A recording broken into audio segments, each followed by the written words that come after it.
Right, so before starting the lap, try and get the best possible exit as usual. Come to the start finish straight, getting the DRS out nice and early before the start finish line.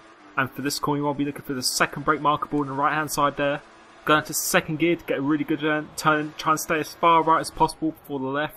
Try and clip the curb, but don't clip it too much because it could definitely spin you out. For this next right hander, try and aim for the black box on the left. Just before you hit that, go into second gear again.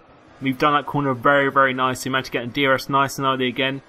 And for this next corner, it's a very, very difficult braking point. We'll be looking for the second brake marker board again. So look for that on the right hand side. Go down to second gear. Use second gear quite a lot around here. Look for the black box on the left. Go down to first gear. This is a Mario Kart-esque kind of corner. Look for the black box on the right again. Go down to second gear again. Get into rich mix. And for this next corner, you want to be looking for the sign above the track. Just before you hit that, you want to go down to second gear. Try and stay in the middle of the track. Once you get to the middle, try and stay in second again. Clipping the curbs on that there. And then for this, look for the black box. Go in first gear. Off you! So that clearly didn't work. So we're going to be doing a race instead. Normally I just show the hot laps and setups, but I feel showing how I actually practice is where the results are, because at the end of the day qualifying is all great, but yeah, it doesn't get you the actual points. So starting off here, starting off in 6th place here, try and go up the inside, got a reasonably good start, and for the start of the race what I normally do is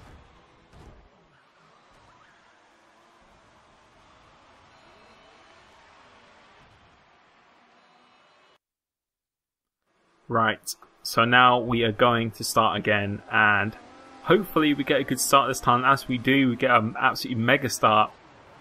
But what I want to talk about is, normally I do the hot lap videos, which is great. You saw half of a lap there. My first sector was actually 28.5 in that qualifying lap, which was a pretty unreal first sector. If I can do that, then that would be absolutely amazing. But yeah, Singapore's not really a track I enjoy, but it always seems to be a track that I do have good pace on. So rather than just showing you a hot lap video, I managed to do quite a few good laps, but in online or Grand Prix mode it's actually half a second off of what it is online. So I managed to get a 41.2 in Grand Prix mode, but for me I don't think you're really going to benefit from it. I think what you're going to benefit from is actually watching how I practice for a race, which is the title of this video. And what I normally do is, as you may have heard in my Q&A, I normally just do 5-lap runs. And normally I don't do it in Grand Prix mode because, as I just said, it's normally about half a second off to 4/10, somewhere in that region off of what your online pace is. I don't know if it's to do with grip or straight line speed or whatever it is, but it's definitely slower. It's definitely slower. But yeah, so what I normally do is I just jump in. So normally it'd be an online session.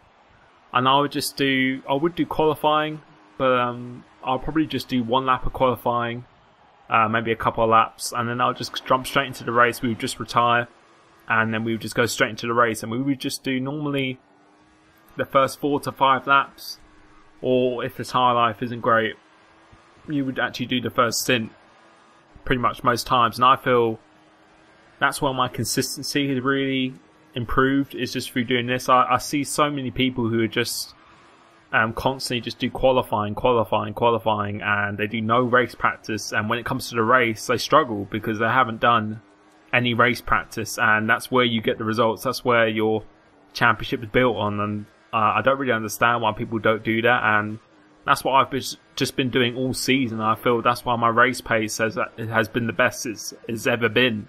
So my advice to you is to really just ditch qualifying and just do the race pace. Just do the first 4 to 5 laps. Obviously, if the same race distance as you go do as well, it just helps you when you get into the race. If you can nail those first 4 to 5 laps, as I said in my Q&A, I think, or another video I said before, it really just set the tone for the rest of the race, and it just helps you have a good idea and the strategy as well. So basically what's going through my mind here at the moment, this is actually my first 4 laps that I've actually done in practice around here. I did do record some other clips after this, but I thought I should just show you raw of how I just jump into it, and this is the first time I just jumped into it. This is my first recording, just jumping into it, and yeah, as I said, Singapore's not amazing for me in this game. I don't really enjoy it as much as I did last game, but my pace seems to be pretty good. I managed to win the Tiro Monday League around here, and the pace just seems pretty good. You'll be able to see after this lap of what my pace is, but as I said, it's not relative to what my online pace. It should be about half a second faster than this. But just going through my mind here, I'm just thinking about just where I can attack corners, where I can take risks, what corners I can improve on, and just focusing on pushing it to the absolute limit, but not cutting it as badly. So as you can see in this corner, we just ran out wide there. So next lap, what's going through my mind is I'm thinking to myself, I've got to brake a bit earlier, try not to run out wide, and just try and find the best possible line. And again, there this is what practice is about. My races do look neat and tidy, but that's because I've been making mistakes in practice, and the only way you learn is by making mistakes, knowing the limits of the track and what you can do yourself, and then you just mould it together. And then in the race, it's just a case of just putting all of it together, and that's what I do. If you could see every practice I do, at the start of it, you probably think he's got no chance of doing well in the race, or he's not going to be consistent. He's got no chance of winning. But as you can see in this corner, last lap I mucked that corner up, and this lap I've learned from it. I've managed to tighten it up and get a lot better. And as you can see now, we're starting to put the corners together, and that's what it looks like for me for every league race I do. When I first start practice, it's a bit rusty. It doesn't look amazing or anything, but when you see the highlights, you see the finished version of it, where it's all coming together and where it's all polished up pretty much. And that's my advice really, is just to do this. Just do the 5 lap races, just do the 5 laps of the distance you're doing, so you know what the fuel's like, you know what the strategy is, and you just know how the car handles. And also, as I said before, it just helps you really get into that rhythm and that momentum again. If you can just get in that rhythm and just really start nailing the laps, as I'm starting to do now, you can see I've just definitely been improving each lap, and as you can see, we've beaten our last lap as well. But let's see, go into this corner, and you can see this time I've actually managed to do it a lot better than what I did last time. And if you're just doing qualifying all day, then you just don't really get to experience that. That's why people tend to make a lot of mistakes in the race, because they just haven't done it. They haven't been able to. They haven't really got into that rhythm. And if they do get into the rhythm, it's too late in the race to do anything about it. And that's why people say to me, your consistency's really improved, and that's how I feel as well. It's just by a case of just putting yourself through this really. It may be quite boring, but if you want to do well, and if you really want to get good results, then this is what you've got to do. And that's what real F1 drivers do, don't they? They do long runs and stuff as well, and no wonder. They're not just going to do qualifying all day, are they? So yeah, I just thought it'd just be a bit of a different video. Haven't really explained the breaking points and the lines that I'm taking. Hopefully you can just gather it yourself.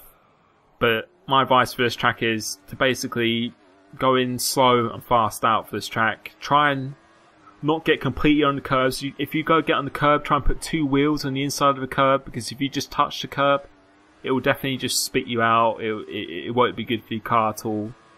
But my advice is the same with kind of Monza. Slow in, fast out. Try and do not early apexes. There's actually quite late apexes around this track, unlike Monza. You want to be cautious on the way in. Just try and focus on getting that exit speed, because the exit speed is going to be everything around here. And in terms of the strategy, as you can see, my tyres are now slowly starting to go off now. So I would probably predict a 2-stop or a 3-stop strategy. Definitely not a 1-stop. But here you go. I just thought I'd show you the first 5 laps of what my usual practice looks like. Hopefully it's a bit of a different video. If you want to see any more of these videos, then please just give me a thumbs up so I can continue doing more. But as with the setup now, I'm not actually going to show my setup in the menu, because I actually forgot to record that bit, but I'll show it on the screen now. My setup here was 4-1 wing. You can put it to 4-2 if you want, but I don't really feel you need to go necessarily that much higher. And plus, in an overtaking situation, you really want to have that lower rear wing. It's really going to help. As for the braking, 47-53 high small, just for the consistency in my preference. It just gives you a good oversteery braking that helps you get into the corners without locking up, and it's light as well, which I don't know if it actually makes a difference, but that's what I've used, and it's worked pretty well for me. As for the balancer, I'm using 11-11, just with like Monza really. I think it's just pretty much, you just need that raw turning around here. You just really do need that raw turning. It will cause more oversteer, but I think it's something you really need to do. As for the suspension, 11.1, 11.11, just same as you usually do. 11.1 for the straight line speed, 11.11 for a turn-in. And as for the alignment, it's just the same as usual. So hopefully if you enjoyed this video, something a little bit different rather than just watching a quali lap. Just letting you guys see of how I actually practice and just some my advice to you. So if you do enjoy it, leave a like, ask me any question you want in the comments and I'll answer it, and see you next time. Cheers.